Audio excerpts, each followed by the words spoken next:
Hello everyone, I am an engineer as my today's video is about why we operate a motor at 50% load. So the answer is too much simple, so you should focus on it. Operating a motor at around 50% could offer several benefits. Like I will explain all of them concisely. Uh, so the reasons why we operate motor at 50% load. So the first step is efficiency. So the rated efficiency of electric motors are around 50 to 70% of their rated load. If we will operate electric motors at 50%, it allows a great efficient. Yeah. So it is better to operate electric motor at 50% load.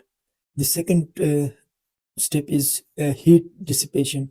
As we all know that motors generates heat during operations, so running them at 50% load allows better dissipation.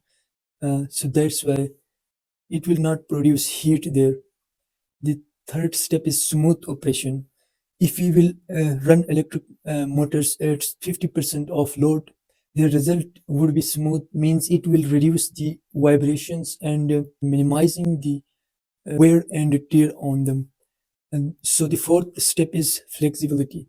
Flexibility is also important. When we will run our motor at 50% of load, it would be smooth and flexible. So the fifth step is cost saving. So it is obvious that if we will operate the motor at 50% of load, so there will be minimum losses. If there will be minimum losses, so the motor wouldn't damage. If it wouldn't damage, so we will save our cost. So that is why it is considered as cost saving. Thank you so much, viewers. I am hopeful that you have understood this. Please subscribe to my channel.